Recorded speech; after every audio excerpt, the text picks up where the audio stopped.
Hello friends, ഇന്ന് മസാല ദോശയും ഉള്ളി സാമ്പാറുമാണ്. പെട്ടെന്ന് തന്നെ തയ്യാറാക്കാവുന്ന ഉള്ളി സാമ്പാറാണ്. രാവിലെ തിരക്കിൽ പെട്ടെന്ന് തന്നെ ഉണ്ടാക്കിയെടുക്കാവുന്ന ഒരു ഉള്ളി സാമ്പാറാണ്. അതിനുവേണ്ടി ഉള്ളി ക്ലീൻ ചെയ്ത് തലേദിവസം തന്നെ നമുക്ക് എടുത്തു വയ്ക്കാവുന്നതാണ്. അതുപോലെ പരിപ്പും വേവിച്ച് വയ്ക്കാം. എന്നിട്ട് രാവിലെ ഫ്രഷായി സാമ്പാർ ഉണ്ടാക്കിയെടുക്കാം. ഇനി എങ്ങനെയാണ് ഉണ്ടാക്കുന്നതെന്ന് നോക്കാം.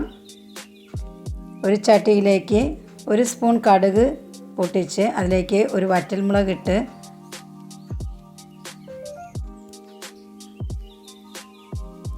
ഒരു ബൗൾ ചെറിയ ഉള്ളി ക്ലീൻ ചെയ്ത് ചെറുതായി അരിഞ്ഞത് ചേർത്തൊന്ന് വഴറ്റണം. തലേദിവസം തന്നെ ഇങ്ങനെയൊക്കെ ചെയ്ത് വയ്ക്കുമ്പോൾ പെട്ടെന്ന് തന്നെ നമുക്ക് ഇതൊക്കെ തയ്യാറാക്കി എടുക്കാവുന്നതാണ്. ഇനി 3 സ്പൂൺ സാമ്പാർ പൗഡർ ഇതിലേക്ക് ചേർത്ത് നന്നായി ഒന്ന് മൂപ്പിച്ചെടുക്കാം. വേറെ കഷ്ണങ്ങളൊന്നും ചേർക്കാത്തതിനാൽ പെട്ടെന്ന് തന്നെ തയ്യാറാക്കാം.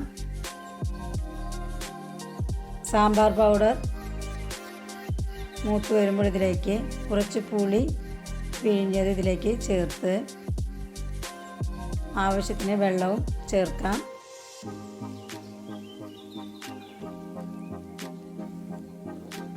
വെള്ളം ചേർത്തതിന് ശേഷം വേവിച്ച് വെച്ചിരിക്കുന്ന പരിപ്പ്, ഏത് തരത്തിലുള്ള സാമ്പാർ പരിപ്പായാലും സാധാരണ പരിപ്പായാലും ഇതിലേക്ക് ചേർത്ത് ചെയ്യാവുന്നതാണ്. ഉപ്പും മഞ്ഞൾപ്പൊടിയും വെള്ളവും ചേർത്ത് ചെറുതായൊന്ന് തിളപ്പിക്കുക.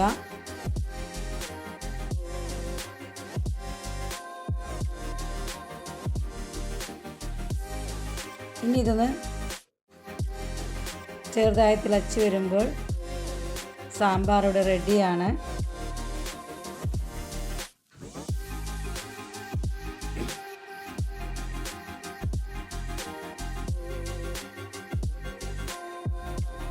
ഇനി ദോശയ്ക്ക് ആവശ്യമായ മസാല ദോശയ്ക്ക് ആവശ്യമായ കറിയിലേക്ക് ഉരുളക്കിഴങ്ങും ക്യാരറ്റും ചെറുതായി അരിഞ്ഞ് കുക്കറിലൊന്ന് വേവിച്ചെടുക്കണം. ആവശ്യത്തിന് ഉരുളക്കിഴങ്ങും ക്യാരറ്റും ചെറുതായി അരിയണം. എന്നിട്ട് ഉപ്പും ചേർത്ത് നന്നായി ഒന്ന് വേവിച്ചെടുക്കാം.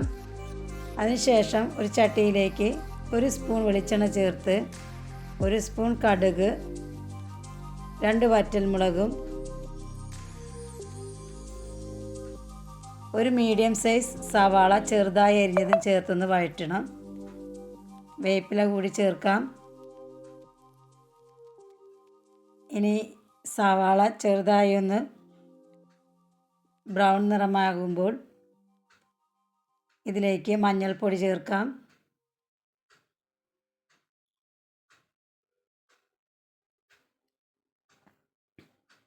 2 പച്ചമുളക്, എരിവ് അധികം ആവശ്യമില്ല. മസാല ദോശയുടെ കറിക്ക് അധികം എരിവുണ്ടാകാറില്ല. അപ്പോൾ 2 പച്ചമുളക് മാത്രം ചേർത്താൽ മതിയാകും.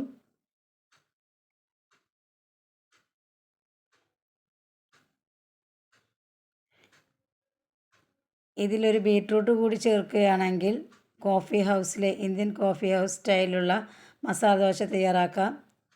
ഞാനിവിടെ ബീറ്റ്റൂട്ട് ചേർക്കുന്നില്ല, ക്യാരറ്റ് മാത്രമേ ചേർക്കുന്നുള്ളൂ. മഞ്ഞൾപ്പൊടി ചേർത്തതിന് ശേഷം ഇതിലേക്ക് വേവിച്ച് വെച്ചിരിക്കുന്ന ക്യാരറ്റും ഉരുളക്കിഴങ്ങും ചേർത്തൊന്ന് നന്നായി മിക്സ് ചെയ്യുക. ചെറുതായി ഒന്ന് ഉടച്ച് ചേർക്കണം. എന്നിട്ട് മസാല ദോശയുടെ കറി പോലെ ആകാൻ വേണ്ടി വെള്ളം ഒന്ന് വറ്റുന്നത് വരെ ഒന്ന് ചെറുതീയിൽ വറ്റിച്ചെടുക്കണം. ഇപ്പോൾ മസാല ദോശയുടെ കറി ഇവിടെ റെഡി ആയിട്ടുണ്ട്.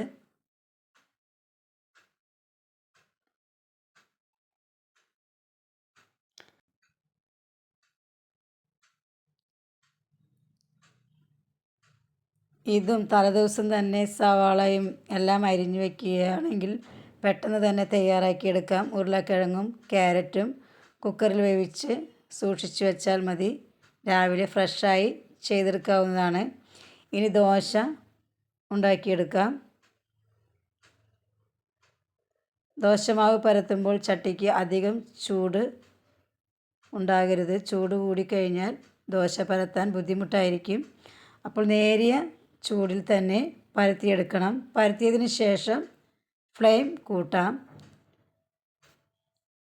ഇനി ഇതിലേക്ക് 1 സ്പൂൺ നെയ്യ്, നെയ്യിന് പകരം ഏത് എണ്ണയായാലും ചേർക്കാം. ഞാനിവിടെ നെയ്യാണ് ചേർക്കുന്നത്.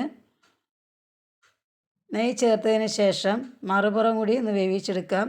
അതിനുവേണ്ടി ദോശ മറിച്ചിട്ട് വേവിച്ചെടുക്കണം. എന്നിട്ട് മറിച്ചതിന് ശേഷം ഇതിലേക്ക് ഉണ്ടാക്കി വെച്ചിരിക്കുന്ന കറി ചേർത്ത് ഒന്ന് നേരിയ ചൂടായതിന് ശേഷം എടുക്കാം. ഇപ്പോൾ മസാല ദോശ റെഡിയാണ്.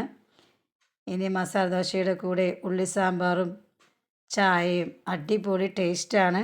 ഉണ്ടാക്കി നോക്കി നിങ്ങളുടെ അഭിപ്രായങ്ങൾ കമൻറ്റ് ബോക്സിൽ അറിയിക്കുക.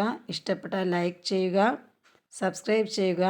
രാവിലത്തെ തിരക്കിന് ഇതുപോലെ ചെയ്താൽ അടിപൊളി ബ്രേക്ക്ഫാസ്റ്റ്. സൂപ്പർ.